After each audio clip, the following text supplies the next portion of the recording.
Oi pessoal, boa tarde, boa noite, de acordo com o que vocês vão assistir aí. Presta atenção que tem correção de atividades lá no link da escola e nós vamos continuar a nossa aula. Na semana passada nós falamos das migrações, nós falamos de refugiados, falamos aí, né, principalmente do refugiado, que é aquele que tem que sair do seu país por algum problema, né? Não sai porque ele quer, né? Ele não é só o migrante que vai em busca de novas situações. Infelizmente o refugiado é aquele que vai, né, em busca de uma condição de vida, mas que ele não é aceito em outro lugar, não é aceito assim em outro país. Então eu pedi para vocês observarem aí parte da definição. Além disso, pessoal, nós terminamos aqui. Ele fala aqui nessa parte alguns motivos em relação por que eles vão migrar, quais são os principais motivos: crise econômica, catástrofe natural. Não vamos esquecer que também o lugar onde tem vulcão, a pessoa tem que mudar de lugar. Se não chove muito, dependendo da situação, ele vai também.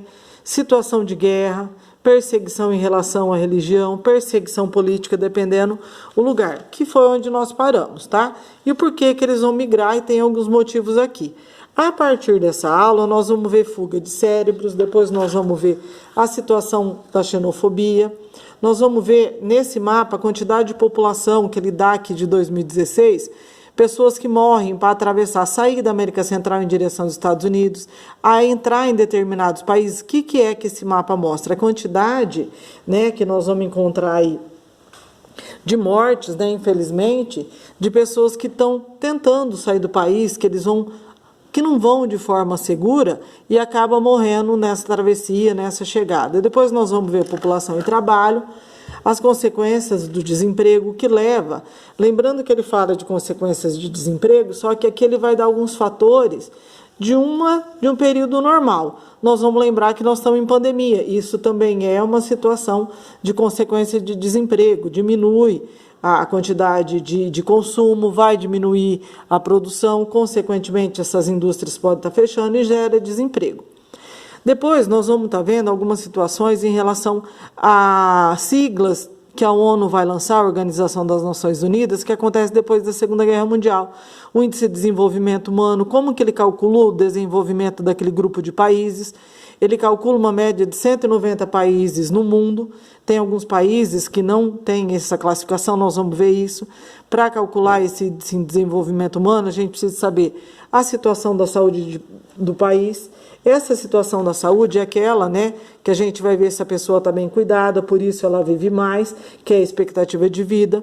Até que graduação, aquele grupo, aquela população estudou, que também ajuda a calcular o IDH, e a renda per capita. Quanto melhor for a renda per capita, quanto maior nível de escolaridade daquele grupo de pessoas, e também, né, uma expectativa de vida maior, maior vai ser o IDH. E ele é calculado entre 0 e 1. Junto com esses índices que mede a qualidade de vida, no final aqui nós vamos ter o índice de Gini, que ele é mais ou menos o contrário do que é o caso do IDH. O índice de Gini vai também de 0 a 1, só que o mais próximo ao 0 vai ter uma escala aí mais próximo, vai ter uma menor desigualdade de rendimento, e aquele que está mais próximo do 1 é aquele que tem maior situação complicada, que tem maior desigualdade, né, em relação ao desenvolvimento, à renda, né, daqueles países dentro da classificação. E depois vai ter exercícios que vocês vão fazer, 26, 27 e 28, pessoal. Então, nós vamos estar vendo isso daí. O que interessa para nós esse fuga de cérebros? O que é isso? Ah, arrancaram a cabeça da pessoa? Não tem nada disso. As pessoas que vão estar estudando têm um nível educacional que muitas vezes não tem oportunidade dentro do seu país, ele vai para outro país trabalhar. Muitas vezes ele vai em busca de melhor condição de vida, ou muitas vezes ele vai convidado para trabalhar numa multinacional. Por um outro lado, esses países, né, que faz com que a sua população estuda, vai estar perdendo. Por quê? Porque ele investiu, fez com que aquela população estudasse. Infelizmente, ele pode até ter baixa renda, mas ele vai para lá para em busca de melhores condições. Geralmente isso acontece onde? Aqui, ó, países centrais. Por que eu coloquei? Que são os países mais desenvolvidos. Então, o que é essas fugas de cérebros, né, que nós vamos ter aí? É aquelas pessoas que vão migrar, que vão para outro país com uma elevada escolaridade, com alta qualificação educacional e profissional. E são aqueles profissionais que não encontram boas oportunidades dentro do seu próprio país, do país de origem. E ele vai buscar emprego, trabalho em outros países. E muitas vezes não é só ele vai buscar, as pessoas descobrem de pessoas que se dão bem, que são bem qualificadas, eles são convidados para trabalhar nas multinacionais. E, infelizmente, para os países que vão perder esses profissionais, ele foi investido, né? Isso acontece bastante com a Índia, que parte da escolaridade da Índia é paga pelo governo, e depois que ele se forma, tem uma boa graduação, tem pós-graduação, tem doutorado, ele vai trabalhar em outro país, vai gerar renda em outro país, tá? Entre os países que mais recebem esses cérebros aí, bastante qualificados, são o Canadá, a Austrália e os Estados Unidos. Por quê? Porque eles têm umas condições de pagar melhor e essa população, né, esses bem qualificados, educacional, profissionalmente, eles vão trabalhar nesse país, nas multinacionais, para quê? Para fazer com que ele receba mais, ele tenha uma boa qualificação. Então, essa fuga de cérebros, nada mais do que isso. Tem um espaço de diálogo aqui, mas não vai precisar da gente fazer, depois a gente faz a atividade só no final. E aí ele entra aqui, xenofobia e o lado obscuro do nacionalismo.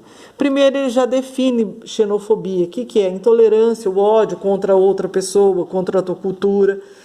Mesmo que aquela pessoa não faz mal a ninguém, mas ela vindo para o meu país, ela vai trazer a cultura dela, ela pode influenciar na cultura dentro do meu país. E aqui também aparece as Torres Gêmeas, né, que aconteceu, né, infelizmente, aí a situação em 11 de setembro, que ocorreu o ataque aí.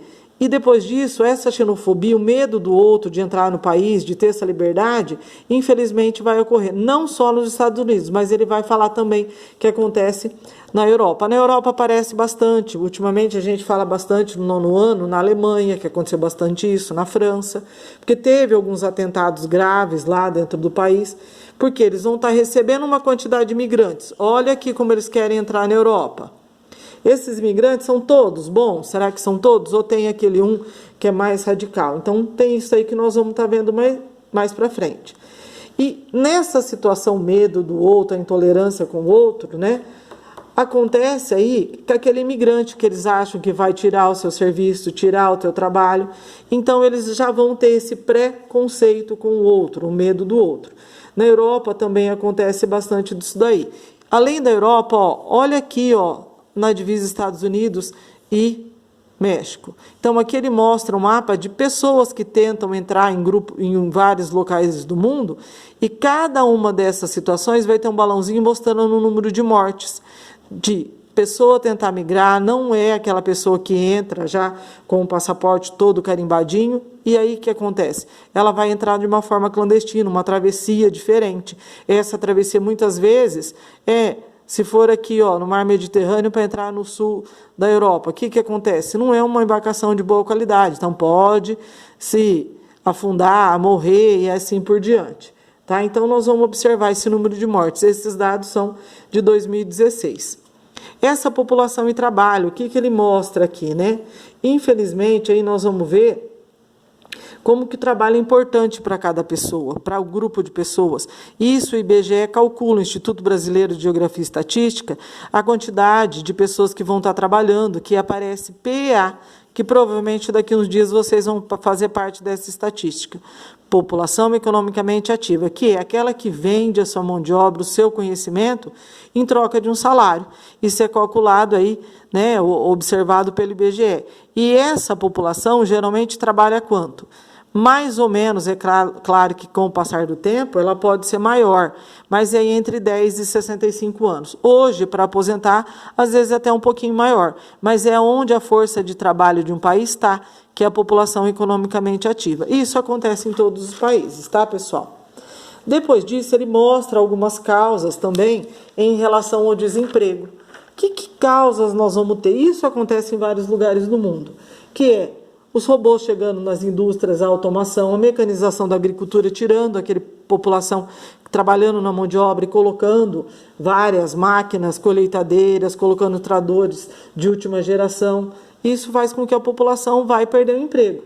Qualificação educacional e profissional, ou seja, aquele, né, que quanto mais qualificado vai ter uma condição melhor para trabalhar. Aquele que não tem uma qualificação, não tem um curso, acaba ficando para trás, né? Não vai ser mais difícil conseguir um emprego.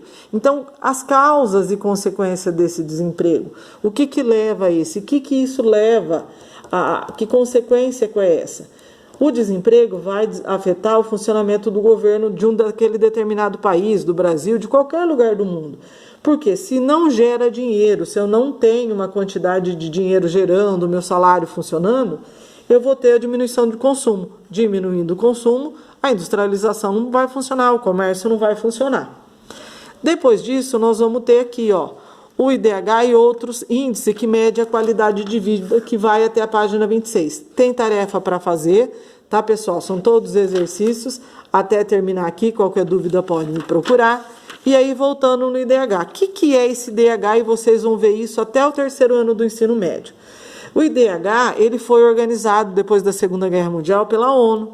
E aí, o que ele calcula? A saúde, ou seja, a expectativa de vida até quanto aquela população vai viver, a educação, até qual graduação aquela maior parte da população vai estudar, vai se qualificar, vai estar se graduando, faculdade, doutorado, né, e assim por diante, e a renda per capita. Essa renda per capita é o que ganha cada pessoa. Esse DH, então, esse índice de desenvolvimento humano, ele é dividido em 4 situações. Até um tempo atrás era 3, agora são 4. Muito elevado, que o IDH vai de 0 a 1. O mais próximo do 1 é o mais desenvolvido, mais o IDH mais elevado. Que é, se é 0 a 1, eu vou ter uma situação decimal. Tudo que for o número maior que 800, ele é muito elevado, maior desenvolvimento, uma população com uma grande qualidade de vida, expectativa de vida vai viver cada vez mais, né? O elevado vai de 0 a 700 a 799. O médio, na classificação do IDH, vai de 0,699 a 0,550.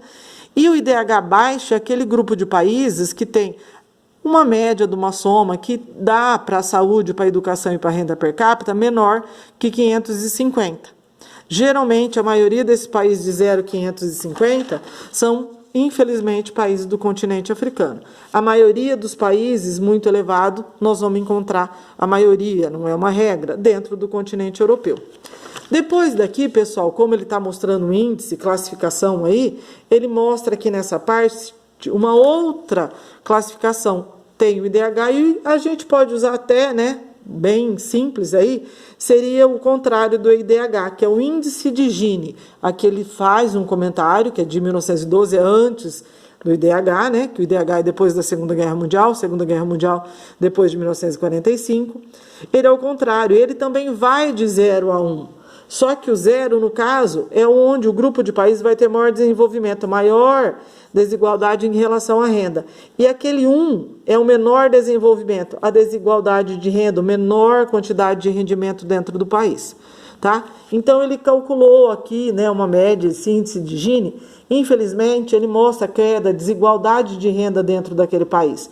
Aquele grupo de países que estiver próximo do 0 é que ele está bem desenvolvido, tem uma renda de boa qualidade, para o índice de Gini, pessoal. Aquele que é mais próximo do 1, infelizmente, é aquele que tem um desenvolvimento menor e a qualidade, né, em relação ao volume da renda, quanto menor for, infelizmente, quanto for mais próximo do 1, é menor esse desenvolvimento, tá?